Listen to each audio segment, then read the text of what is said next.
Olá, pessoal. Hoje quero dar continuidade ao nosso estudo da pronúncia do grego antigo e do alfabeto, da escrita dele.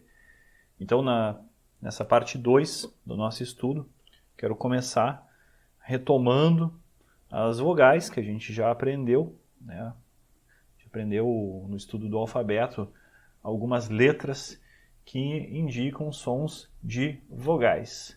Então a gente tem, por exemplo, o iota, que é um som de I, essa é a vogal do iota. O epsilon, que tem um som de um E fechado.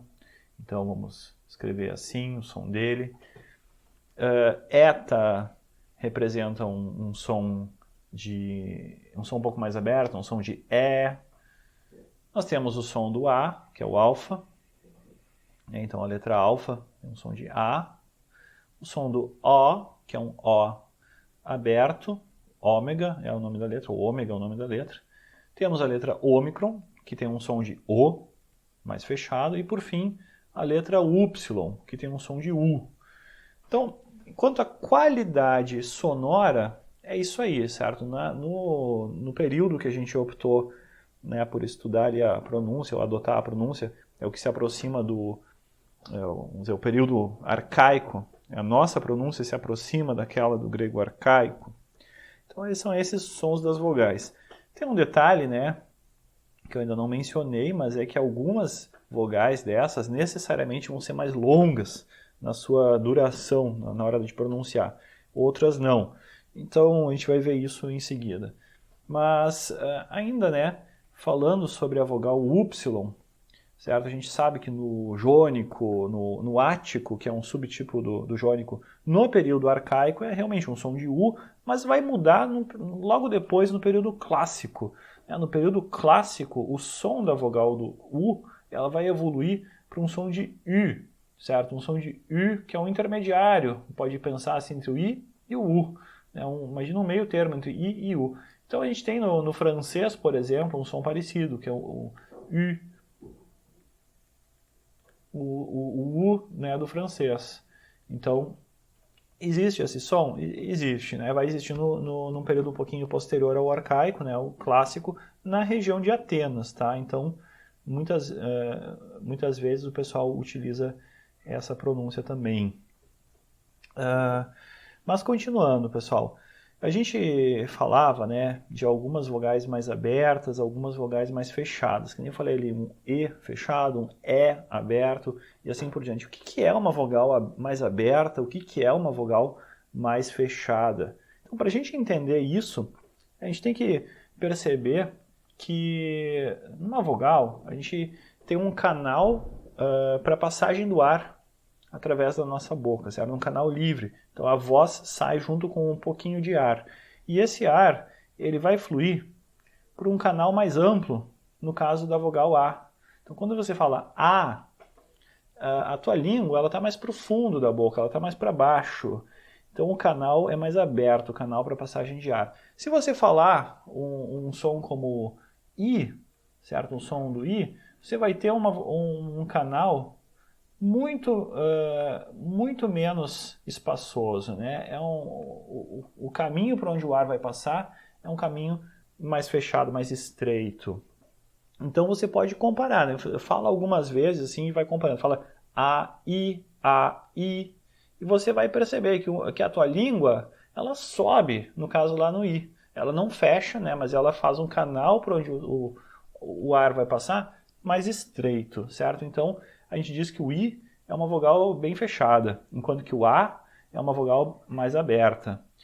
E nessa linha, né, você pode fazer uma comparação em toda essa série aqui de vogais e você vai perceber que o A é a mais aberta de todas, enquanto que o I é a mais fechada. Você pode fazer A, E, I. Percebe que a tua língua ela vai subindo. Se voltar agora, volta I, E, A. Ela vai descendo. Pausa o vídeo, faz esse exercício para tu enxergar a tua língua fazendo esse movimento. Pessoal, outro detalhe, no caso do I, a parte que sobe mais é uma parte aqui mais frontal, mais o topo da língua, a parte mais alta da língua está um pouco mais à frente comparado ao que ocorre no caso do U. Né? A vogal U, ela é uma vogal também bastante fechada, porém é mais para trás a parte que sobe da língua, certo? Então, ao falar o som U, você está fazendo uma vogal fechada, só que ela é mais fechada na parte posterior, certo? A gente diz que é uma vogal fechada posterior, enquanto que o I ela é mais frontal. Então, se você fizer aqui a comparação de sons nessa série aqui do A até o U, então A, O, U, você vai perceber que U é mais fechada e A é mais aberta. Então é por isso que a gente diz, né, que entre I e U são as mais fechadas, E O também são, vamos dizer, bastante fechadas, mas não tanto. Depois vem E e O, que são bastante abertas, e mais aberta de tudo, A. Faz sentido? Então tá. Continuando, né, como eu tinha mencionado antes, outro aspecto é a duração das vogais. Então a duração das vogais, né, o tempo que elas levam sendo faladas, isso nas gramáticas é chamado de quantidade, tá? Quantidade longa ou a quantidade breve, ou seja, duração longa, duração breve. Quando você fala em vogal longa, vogal breve, né, um exemplo que a gente pode mencionar, né, no português isso existe, mas não é enfatizado, né? A gente não fica discutindo isso normalmente. Imagina a palavra papá. Né? Uma criança fala papá. O primeiro A ele é breve, tu fala menos tempo. E o segundo A é um A mais longo. Então, papá. Percebe que papá você tem, então, um A longo. E a maneira de denotar breve ou longa, né? Nós normalmente vamos usar, então, uma barrinha horizontal, certo? Uma barrinha horizontal, e o nome dessa barrinha horizontal é macron. Macron quer dizer comprido, tá? Macron. Então o macron, às vezes eu boto essa barrinha em cima, como é o normal, né? Nas edições de textos, quando o pessoal coloca os macrons, costuma colocar em cima, mas às vezes, né, por uma questão de praticidade, né, eu só faço um sublinhado, né? Às vezes é muito mais fácil digitar o texto e marcar uma letra como sublinhada. Então é uma maneira de botar o macron embaixo. Isso também ocorre, né, para a gente indicar uma vogal longa. E daí, muitos textos elas não indicam, certo? Muitos editores, eles escrevem e te deixam no escuro. Tu tem que saber de cabeça se ele é um A breve ou é um A mais longo. Então, muitas vezes não é colocado nenhuma indicação, né? Em muitas edições não indicam isso. Mas, se eu quiser ser absolutamente explícito, eu posso utilizar um sinal que indica também que uma vogal é breve. É um chapeuzinho invertido, basicamente, né? Um copinho assim, que você coloca em cima da letra. Então, esse sinal ele é chamado de breve ou também é chamado de bráquia. Tá? Então, quer dizer que é pronunciado menos tempo. Mas, muitas vezes a gente não escreve nada, certo? A gente pode optar por uma convenção assim. Eu vou, né, procurar sempre seguir o seguinte, vou marcar as longas. Se eu não marcar nada é porque é breve, certo? Então, muitos textos também, né, eles enfatizam somente as longas e deixam, se não tiver nada em cima, é porque é breve. E eu vou fazer essa convenção aqui com vocês, certo? Então, vocês já viram, né? Papá, eu poderia escrever em letras gregas. Papá, assim, com um macron, né? Papá. Isso que no português a gente chama de acento, né? Parece que uma sílaba vai ter uma vogal mais longa. No grego isso não é acento, tá? Isso pode ter várias sílabas longas na mesma palavra. Então, é um cuidado assim que tem que ter. Vamos pegar aqui mais algum exemplo. Deixa eu puxar aqui mais uma palavra. Essa aqui. Você conhece essa palavra? Conseguem ler essa palavra que está aí? Tenta ler. Pois é, está escrito pragma. Então, essa palavra aí, né, pragma, ela está em muitas palavras da língua portuguesa, né, tem essa raiz, por exemplo, pragmático, né, uma pessoa que só se importa com questões práticas. Então, pragma é uma ação, né, pode ter vários sentidos derivados, mas uma ação, alguma coisa que você faz, pragma.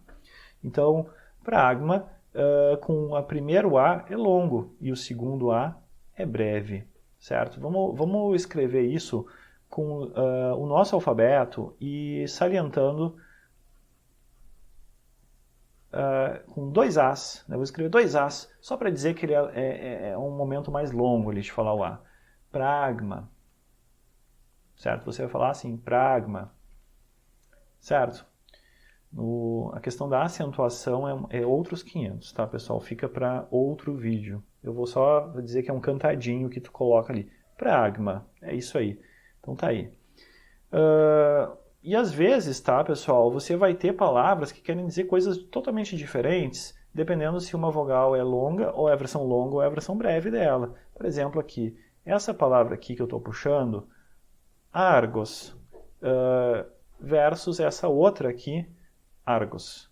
Então, percebe que argos, ele tem um A longo no início. Vamos lá. Como é que eu vou falar? Eu vou falar argos. Argos. Tem um cantadinho, argos. Então, isso aqui, na verdade, é derivado de aergos. Quer dizer, sem trabalho, ou seja, inerte, inativo, ou até preguiçoso, né? Então, argos.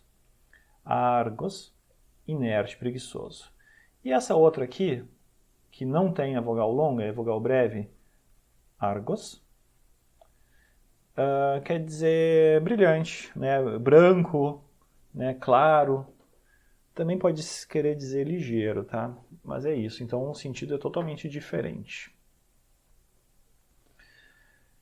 I.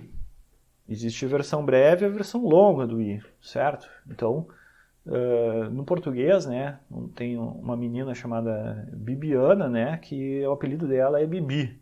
Então vocês podem perceber, né, o apelido dela, o segundo I, ele é longo, Bibi. Né? Então eu posso botar um macron ali para salientar isso, e no primeiro eu poderia botar um breve para salientar isso. Então, Bibi.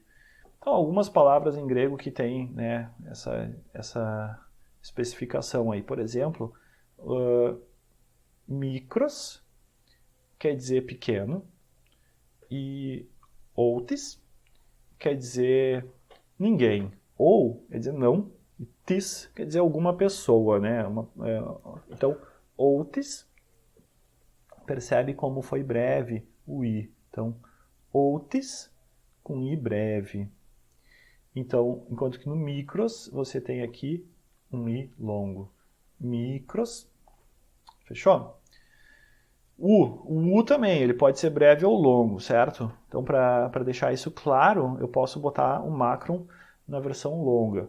Então, aqui, por exemplo, a gente tem em português a palavra, né, pelo menos aqui onde eu moro, mumu, que é um nome, a rigor é o nome de uma marca, né, mas é sinônimo de doce de leite, tá?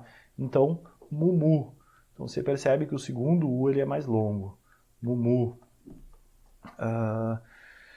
Você tem, né, palavras, vamos ver, uma palavra que tenha U breve e uma que tenha U longo. Essa aqui, polo. Polo quer dizer muito, tá?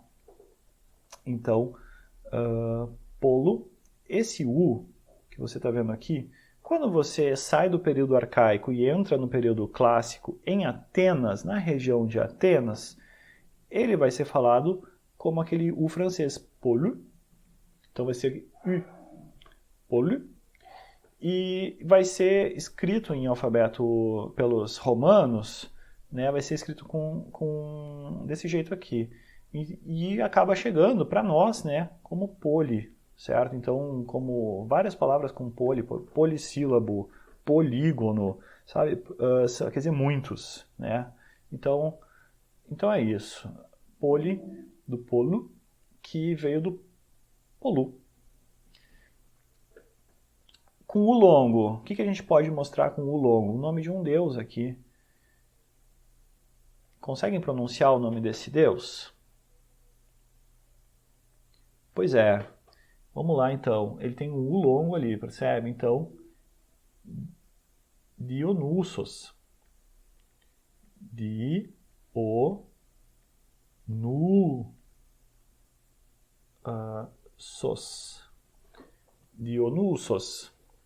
É o deus Dioniso para nós, né? A gente conhece como Dioniso, é o deus do vinho, mesma coisa que Baco. Então,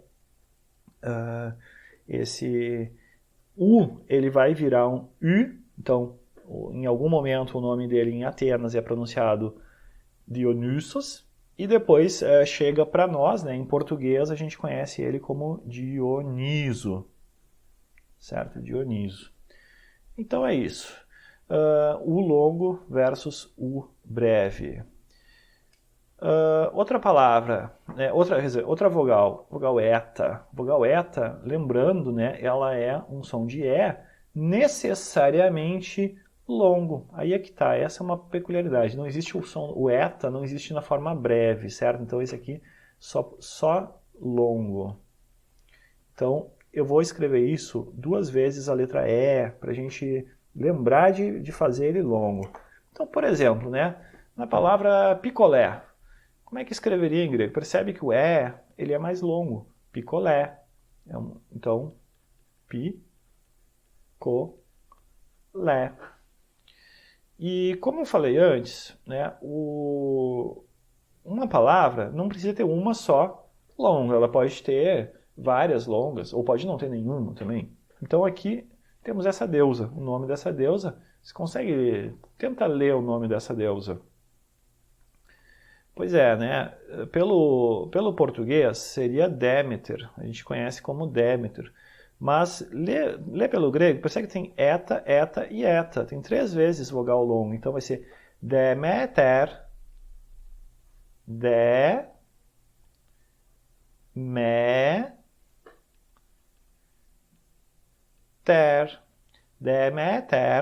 É isso, tá? Então, 3 vogais longas na mesma palavra.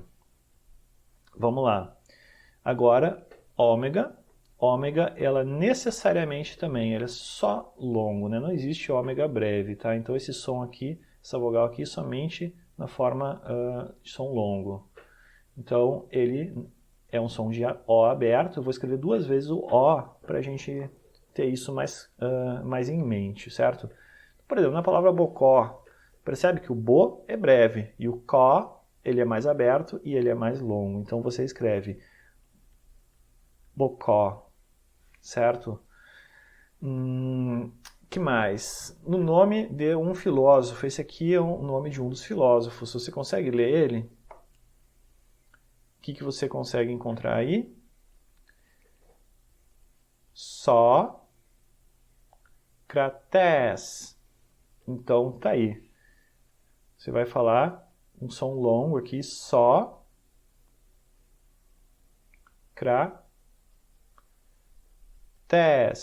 Faz sentido? Sócrates. Então essa é a pronúncia, né? O nome que nós chamamos de Sócrates, eles chamavam Sócrates. Tem 2 vezes vogal longa. Sócrates. Letra epsilon. Letra epsilon. Letra epsilon, um E fechado. Um E fechado, como a gente já aprendeu. Um E fechado. Só que tem um detalhe. Se você vê a letra epsilon, ele necessariamente é um E fechado breve. Por exemplo, na palavra pererê, né, do Saci Pererê. Pererê. Os 3 E's são fechados? São os 3 fechados. Nenhum deles é E, todos eles são E. Porém, o último é mais longo, concorda? Esse último aqui ele é mais longo. Então, breve, breve, e o último vai ter que ser mais longo. Como é que ele faria isso em grego? Ok, P, Re, e o final? Né? Tinha algum jeito de fazer esse som E fechado longo? Tinha esse som do E. A resposta, sim, tinha como fazer esse som. Você vai escrever ei, tá bom? Você vai ter que escrever ei. Eles escreviam ei quando o som era um E fechado mais longo. Então você vai escrever, né, terminando aqui, pererê, teria sido escrito pererê, assim, tá? Então isso aqui poderia ser... você poderia ler isso aqui como pererei ou como pererê. Certo? Tá bom. Vamos lá. Tenta ler essa palavra aqui, o nome de um dos deuses também. Consegue ler? Percebe? Um E fechado breve. E aqui, Ros. Então, como é que você vai ler? Eros. Até vou tirar o circunflexo. Sem circunflexo é a mesma coisa. Então, Eros. Eros, esse é o modelo então de pronúncia, né, para o nome do deus Eros. A gente chama ele de Eros. Eros é o amor, principalmente o ligado ao desejo amoroso. O que mais? Vou puxar mais algumas palavras aqui para a gente visualizar. Então aqui, essa aqui é uma palavra interessante, porque o que ocorre?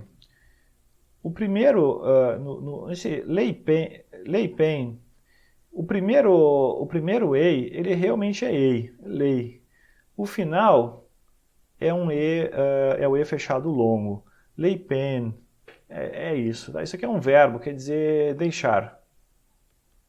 Deixar, tipo abandonar, deixar para trás, alguma coisa assim, né? Largar. Então, leipen. Então a gente sabe, por estudos de reconstrução linguística, que o primeiro era ei e o segundo era en. Então, leipen, certo? Então, um deles é o ei indicando um e, enquanto que a outra possibilidade, né, é o ei realmente indicando ei. Certo? As duas coisas, né, as duas realizações sonoras eram escritas com EI. Então, para nós, acaba na maioria das vezes, não faz tanta diferença, né? Você falar leipen ou leipen, né? Se você sabe que ele é um E longo. Isso no período arcaico. Quando você alcança a época clássica, mais adiante, essas duas realizações sonoras, E e EI, elas vão acabar se fundindo, né? O pessoal lá no período clássico vai estar falando apenas como E, tá? Não vai ter mais o EI. Vai estar tudo falando como E, segundo, né, o que se acredita. Então, mas fica a informação aí. Existiam as duas realizações do que a gente escreve como EI. Cara, depois a gente tem o Ômicron, né? O que o Ômicron nos oferece aqui? O Ômicron, que som que é? Ele é um O breve, um O fechado, breve. Então, né, a gente já encontrou ele, por exemplo, na palavra Dionysos, né? Dionysos, você tem duas vezes o breve, né? Então aqui um o breve e aqui outra vez o breve. Dionysos. Que mais? Uma palavra que nem Diogo, certo? Um nome aqui do meu amigo, Diogo. Você percebe que tem dois Os, o longo e um O breve, certo?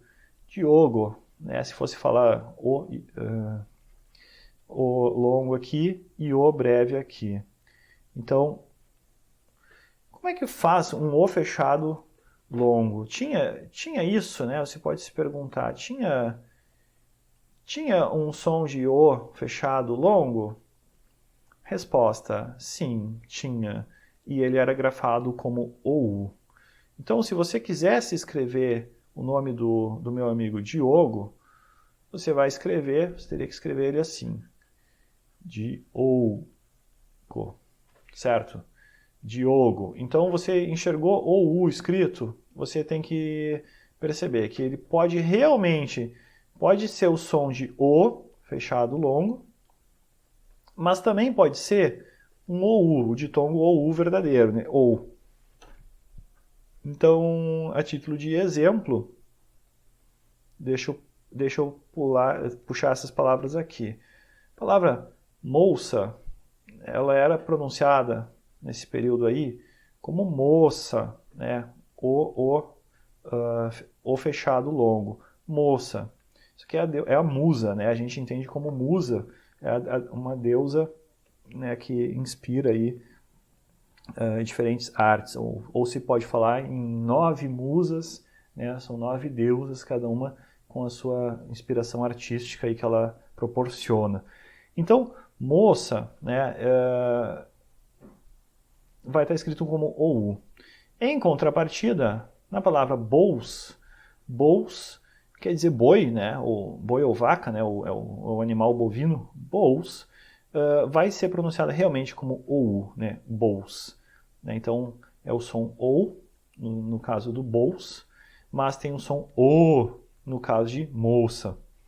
Esse som O, ele vai mudar, né? Quando chega no período clássico, ele vai mudar para um som de U longo. Então vai ficar musa.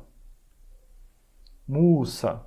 Isso no período clássico, tá? Então um pouquinho depois. Na verdade, os dois vão mudar para U. Então esse aqui também ele vai mudar para bus no período clássico. Então, mas fica, né, a informação.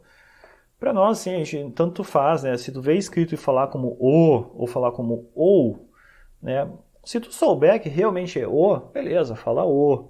Mas se não, tu pode falar ou, entendeu? Não tem problema algum. Próximo assunto, pessoal. Quero trabalhar com vocês também ditongos. O que posso falar para vocês sobre ditongos, né? A gente tem... o que é um ditongo, né? É a palavra pai. Olha para a palavra pai. Tem duas vogais aí? Não, tem uma só. A primeira vogal é o A. E a única, na verdade, né? Porque o I, embora ele, em outros contextos, a letra I pode representar uma vogal, aqui ele não é plenamente pronunciado. Esse I, você não pode ficar falando ele o quanto você quiser. Se você falar o som do I em excesso, vai virar outra palavra. Por exemplo, vai ser pai. Pai não é pai, entendeu? Pai seria uma outra palavra com 2 sílabas. Então, esse I, para ser a palavra pai, esse I tem que ser pequenininho, tem que ser breve, tem que ser leve. Ele é uma semivogal. Então, na palavra pai, você tem uma única vogal. Esse tipo de ditongo que parte do elemento vocálico, da vogal primeiro e vai depois para a semi, que é o elemento mais fraco, você diz que ele é decrescente, tá? Um ditongo decrescente. Então, pai, na palavra meu, na palavra oi, né? Então você tem ditongos desse tipo. E o grego também tem, cara. O grego tem esse tipo de ditongo, né? Vai ser uma vogal seguida de i ou uma vogal seguida de u, certo? Então, ai, ei, oi, ui, ao, eu, el. O que não tem é ditongo começado com i, né? Não vai ter iu. Isso não vai ter. Vai ter só ditongo terminado em i. Desses ditongos decrescentes. Decrescentes. Agora, existe o outro tipo de ditongo, cara. O outro tipo de ditongo, que é aquele que é uma semivogal mais vogal. A gente conhece a palavra yes do inglês. Yes. Então o Y no inglês, ele normalmente é ela semivogal e depois vai vir uma vogal. No alemão, ja, é a mesma coisa. Yes, ja. Então é um som do tipo I, seguido da verdadeira vogal que vem logo após. Então esse aqui é um tipo de tom que o elemento fraco vem primeiro e depois vai chegar na vogal. Então ele sobe, né, para o elemento mais forte. Então a gente diz que esse aqui é um tipo, são ditongos crescentes. A palavra água em inglês, que é water, water, também. O W, ele é o som de U, só que na forma de semivogal, certo? Então, W, A, é uma semivogal seguida de uma vogal, water. A gente tem palavras no português que são esse tipo de ditongo, que tem glória, ou pátria, história, esse IA, ele está presente aí. Se você falar mais devagar, ele vira 2 sílabas, né? Glória, história. Mas se você fizer mais rapidinho, ele é ditongo. Ou o som de UA, né? Que nem water, UA, ele aparece em palavras como água, guá, né? Água, quase, percebe? E o grego, ele tem esse tipo de ditongo? Aí é que tá. Até sim e não, tá? Num período mais pré-histórico da língua, você vai ter esse tipo de ditongo, sim. Por exemplo, o com som de Y ou o som do J do alemão, certo? Que é uma semivogal com som de I, ele existiu, mas nunca chegou a ser escrito. Foi num momento ainda antes do alfabeto ser introduzido. Então, uma palavra que existe em grego, ela era pronunciada no período pré-histórico, allios. A gente pode escrever com um J no estilo do alemão, ou com um Y no estilo do inglês. Allios. E esse allios são 2 sílabas, é al-ios.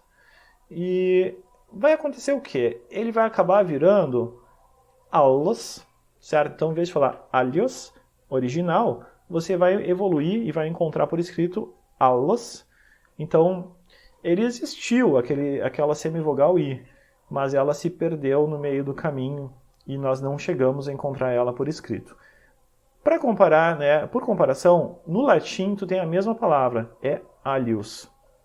Então, alius quer dizer outro, ou né, o que é diferente, o que é outro, o alheio, ou mesmo na palavra alienígena. O que é um alienígena? É o que vem de um lugar, de um outro lugar, certo? Então, alius vai aparecer no grego, né, alios, como aulos. De modo semelhante, você vai ter uma letra que a gente parou de usar no grego, que é a letra val. Val, que é equivalente ao W, certo? Ou um semivogal com som de U. Então, val ou de gama.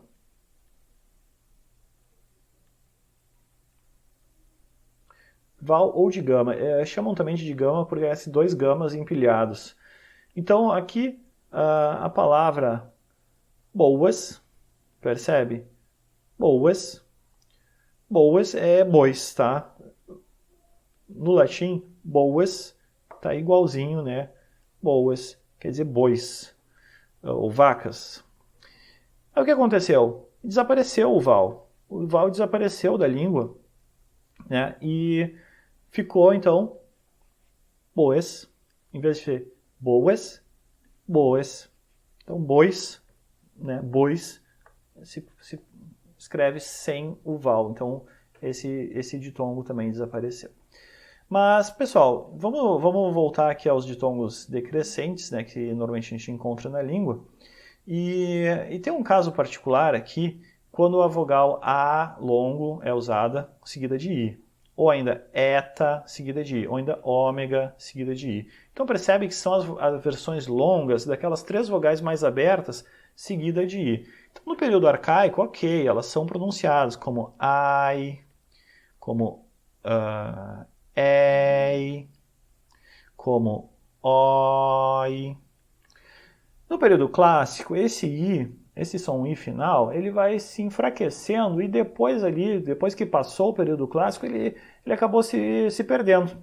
Então esse I que vocês enxergam aqui, ele desaparece no período mais tardio.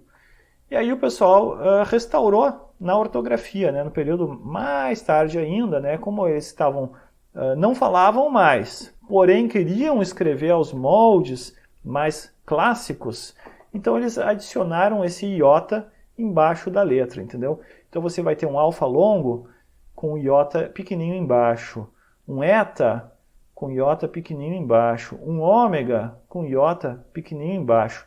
Então o nome disso é iota subscrito, certo?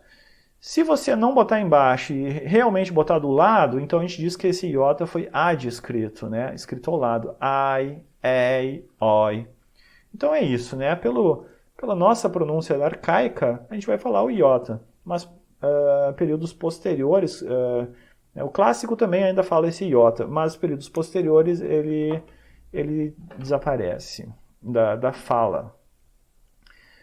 Que mais? Uma dúvida. Como é que eu indico a ausência de um ditongo, né? Como é que eu falo, em outras palavras, como é que eu pronuncio quando você tem um hiato? Como é que eu, melhor, boto isso por escrito? A gente tem uma palavra, por exemplo, até. Até quer dizer ela mesma. É um pronome aí feminino, ela mesma. Porém, existe essa outra palavra aqui, que a gente botou uma trema em cima. A trema, ela impede o hiato de se formar, certo? Então a trema indica que você não vai falar au, você vai falar au. Então, inclusive esse u é longo, então por isso eu botei um macron, desenhei o macron embaixo, tá, pessoal? Auté, então auté é um grito.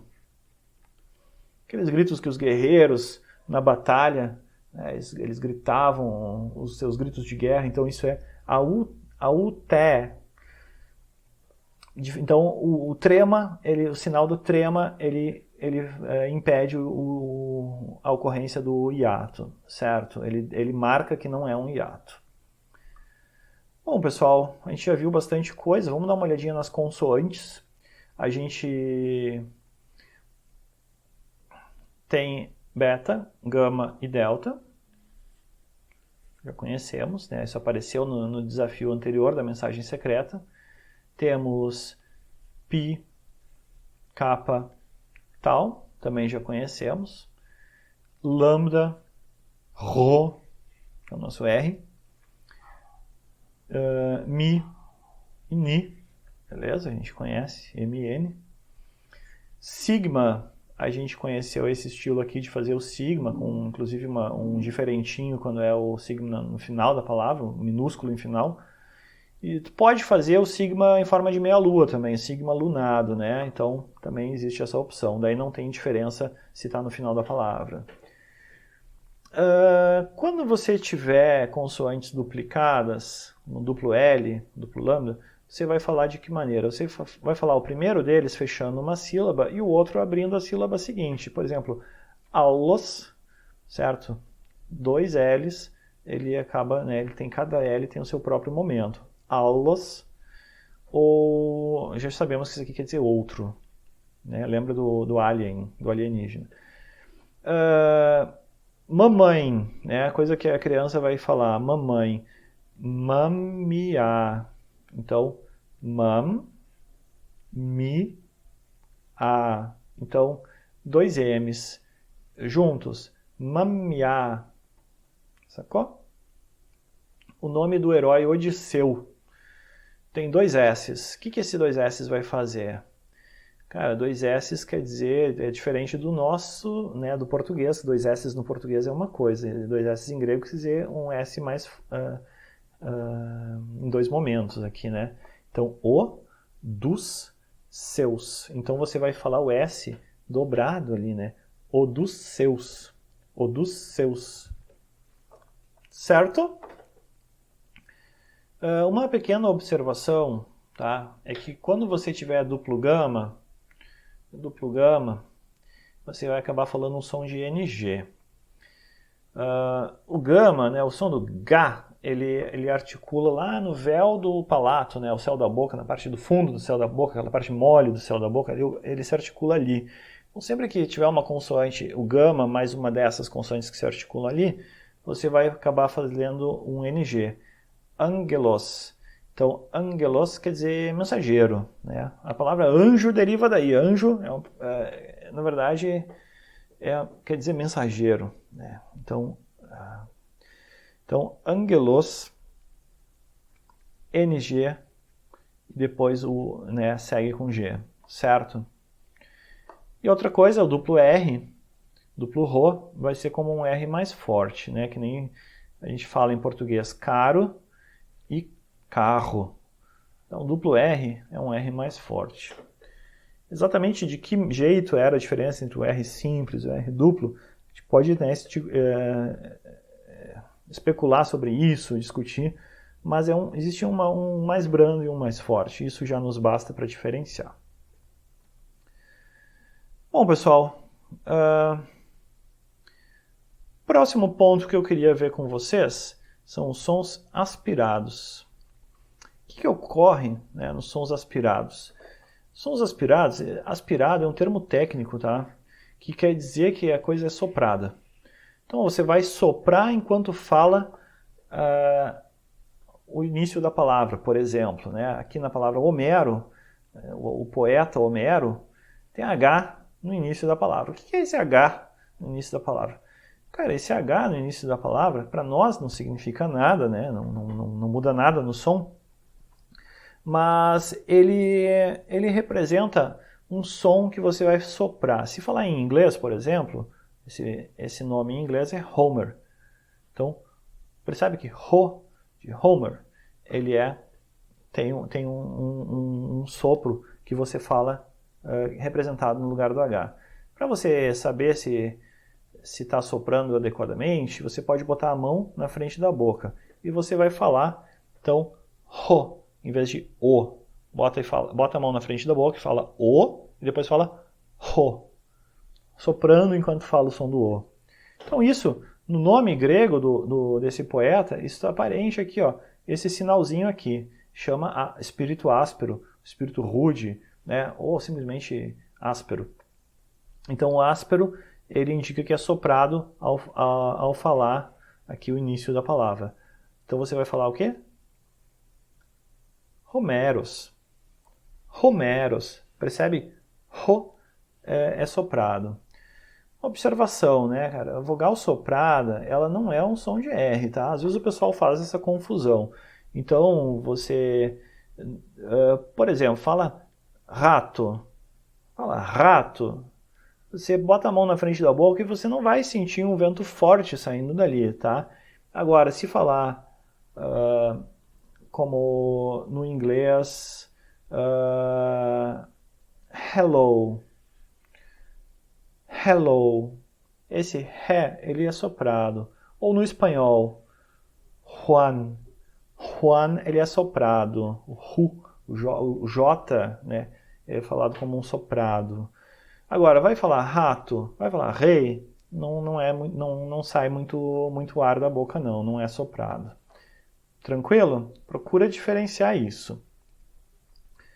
Então, para representar no grego, você vai colocar um sinalzinho chamado espírito áspero, que já apareceu ali em cima.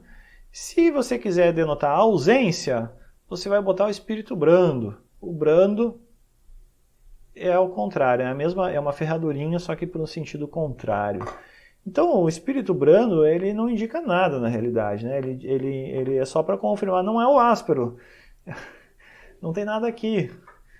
Então, eu até, muitas vezes, eu nem escrevo o espírito brando, até para uma questão de maior nitidez no que está escrito. Mas as edições, elas têm, né, os textos costumam ser impressos colocando espíritos ásperos e espíritos brandos nas tuas vogais ali.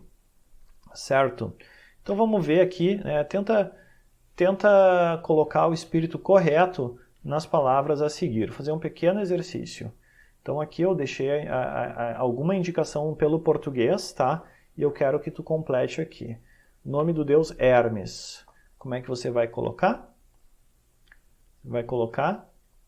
Colocou assim? Muito bem. Hermes. Então a dica é que tinha um H aqui, né? Então, portanto, vai ter um som soprado. Bota a mão na frente da boca e fala Hermes. Você vai sentir um ventinho no Her. Aqui, Apolo. Como é que você coloca? Brando, né? Esse aqui. Espero que tenha colocado para o lado certo. O nome da deusa é Hera. Como é que você vai fazer? Colocou assim? Muito bem. Como é que você fala? Herá. Percebe que tem um som longo aqui. E depois um novo som também longo, né? Porque o A está com o macron. Então, Herá, o nome da deusa Hera, a deusa do casamento e esposa de Zeus. A palavra hora é uma palavra grega. Como é que você vai colocar? Pois é, gurizada. Aqui você vai botar em cima da vogal, tá? Então, enquanto que antes a gente colocava na frente, é porque ela era maiúscula, não tinha muito espaço em cima. Mas as minúsculas, elas têm espaço suficiente, então você vai botar em cima. Hora quer dizer exatamente isso, hora. Também pode ser época do ano, estação. O que mais a gente pode fazer? A palavra aqui quer dizer campo. A raiz é agro. Como é que você completa essa palavra? Espírito brando. Agros. Fez ele certo? Agora a palavra quer dizer casa. Casa é um radical que para nós ele aparece como eco, que é na palavra economia ou em ecologia, né? Economia quer dizer um ordenamento da casa, né? É referente à economia doméstica mesmo. Então, em grego, como é que é? Oikos. Então, espírito brando. E aí você pode colocar em cima do ditongo como um todo, ou você vai botar na segunda letra do ditongo, tá? Então, oikos, você coloca na segunda letra do ditongo. É um costume, né? É estranho colocar na segunda letra, né? Se a palavra começa no O, por que tu vai botar em cima do I?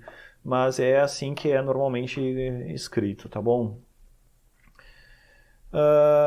Ele mesmo, né? O radical é esse aqui. Como é que vai ser escrito? Bota o espírito no lugar adequado. Botou aqui, em cima do U. Então tá, autos, é isso. Espero que tenha acertado tudo. Vou deixar mais exercícios na área Moodle para vocês. Acessem lá e pratiquem, vejam se estão conseguindo fazer tudo.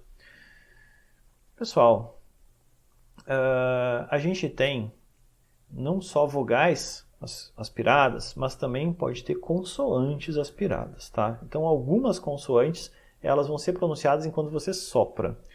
Então assim, vamos só relembrar aqui algumas que a gente já aprendeu. Por exemplo, o beta, que faz um som tipo ba, o gama, que faz um som tipo ga, o delta, que faz um som tipo da. Elas já foram vistas. A gente tem essas outras aqui, pi, kappa e tal, fazem respectivamente pá, cá e tá, por exemplo. Elas diferem das primeiras, que as primeiras eram sonoras, você vibra as pregas vocais ou cordas vocais, né? Você aciona as pregas vocais para fazer as sonoras. Porém, para fazer essas outras que são chamadas surdas, é a mesma articulação sem vibrar as cordas vocais, ou melhor, as pregas vocais. Então, essa é a diferença, né? As sonoras, elas são uma versão mais vibrante, né, nas pregas vocais das consoantes que vocês conhecem como surdas. Então, pá, fala pá e ba. Fala cá e fala ga. Fala tá e fala dá. Percebe a vibração? Fala aí e sente. Agora, existe uma outra modificação possível, né, daquelas, vamos dizer, do padrãozinho que seria essas surdas, tá? É fazer essas aqui de baixo, que são surdas, porém sopradas, tá? Ou melhor, aspiradas, como é o termo técnico para o que está acontecendo aqui. Então, por exemplo, em vez de falar tá, você vai falar tá. Em vez de falar cá, você vai falar cá. Em vez de falar pá, você vai falar pá. Certo?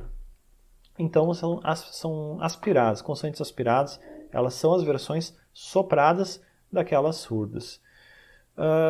Pessoal, outra questão aqui. Na forma como esse quadro está organizado, pelas verticais, você tem os pontos de articulação de cada uma delas. Tá? Por exemplo, as dentais, você necessariamente vai colocar a língua sobre os dentes, a arcada superior ali de dentes. Então, olha onde é que a tua língua vai quando fala da, tá, tá. Ele vai para os dentes, a língua nos dentes. Nessa série aqui, a língua ela vai encostar no céu da boca, lá no fundo, na parte mole do céu da boca. Aquilo é chamado véu do palato, né? O céu da boca, o palato, a parte da frente é o palato duro, a parte de trás é o palato mole. Então ali essas consoantes aqui, a língua bloqueia o fluxo de ar encostando no palato mole, no véu. Então por isso são chamadas de velares. Elas encostam no véu e bloqueiam o ar por ali. Então pode se perceber, ao falar ga, ka, ka. Por fim, tem aquelas que tu bloqueia o ar encostando os lábios um no outro. Você encosta lábio em lábio, então você tem as consoantes labiais. Pode ver, fala ba, fala pá e fala pá. Então você tem que fechar os lábios para pronunciar essas aí. De modo coletivo, né, todas essas aí que bloqueiam o fluxo de ar em um lugar ou outro, elas são ditas o quê? São oclusivas. Certo? Então, essas são as consoantes oclusivas. Temos 9 delas no grego. Pode perguntar, mas não existem consoantes sonoras e sopradas? Olha, no grego não, mas elas existem. Né? A língua que deu origem ao grego, ela tinha esse tipo de coisa. Mas fica para outro momento. Então aqui, né, versão maiúscula e minúscula. Essa aqui, que faz o som do pá, é a letra fi, como é chamada. Essa aqui que faz um som que nem ka, é a letra ki. E essa que faz um som de tipo ta, é a letra teta. Tenta falar algumas palavras dessas aqui. Por exemplo, a palavra que quer dizer amigo. 2 vogais breves, percebe? Como é que você vai falar ela se você não é acostumado? Fala como se fosse P. Pilos. Depois vai fazer o sopradinho no fi. Então, pilos. Pilos. É isso. Certo? Então essa aqui quer dizer amigo. Por exemplo, na palavra filosofia se escrevia antigamente com PH.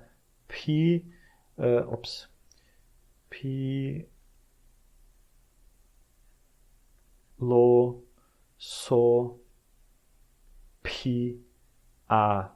Então esse PH que tu vê em umas palavras antigas é justamente esse fi aqui, entendeu? É um pi. Eles teriam falado filosofiar com A longo no final. Filosofiar. Agora uma palavra que quer dizer oi ou tchau. Kaire. Percebe? Você vai falar como se fosse kaire, mas aí você vai botar o sopradinho. Vai ficar kaire. Kaire. Então, na verdade, isso aqui é um verbo, né? Ele tá falando alegre-se. Alegre-se. Né? Que é um desejo que a pessoa se sinta feliz. Kaire. E agora o nome da deusa Atena. Percebe que tem 2 longas aqui, eta e depois outro eta. Como é que você vai falar? Faz de conta que é um T no primeiro momento. Vai falar até, né, e daí você vai adicionar o sopradinho. Até, né. Faz sentido? Até, né. É isso. Se quiser, pratica um pouquinho mais depois. Consoantes duplas, para terminar. Pessoal, consoantes duplas são consoantes que trazem 2 sons em uma só letra. Então, por exemplo, temos a letra zeta, que tinha um som de ZD. Que nem quando eu digo faz 2, esse ZD, faz ZD, certo? Algumas pessoas, né, acreditam que também poderia ser o som DZ. Tá? Então, eu vejo, né, que os estudos sobre essa questão, o som era ZD ou era DZ? Em algumas situações se sabe que existiu um, em algumas outras situações a gente sabe que existiu o outro, porém, me parece, né, que, falando em linhas gerais, era mais o ZD mesmo, principalmente na nossa época de interesse, ali, nos dialetos de maior interesse. Essa aqui, que é a letra xi, é um KS, que nem na palavra táxi. Percebe que esse X ele tem um som de KS, né? Táxi. E por fim, essa aqui, psi, essa letra psi, que nem na palavra psicólogo, certo? Então tá, vamos ver um pouquinho mais aqui. Então, elas em maiúsculas, em minúsculas, e exemplos. Por exemplo, essa palavra aqui, consegue ler essa palavra aqui? Tenta ler. Conseguiu? Espero que tu tenha visto o espírito áspero. Então você vai hex, né? Você vai falar assim, hex, que nem, lembra do hexa? O que é o hexa? Hexa quer dizer 6, né? O conquistar o hexacampeonato, 6 vezes campeão. Então hex é o número 6, né? Como é que a gente chama o número 6? Aqui, essa palavra agora, consegue ler? Pseudos.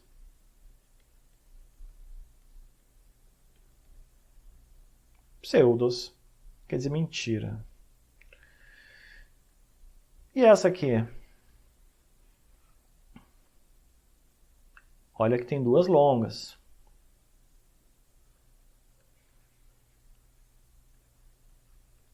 Até nas de. Até nas de. Então, isso aqui quer dizer para Atenas. Quer dizer, um movimento, né? Para onde você vai? Vou para Atenas. Atenas de.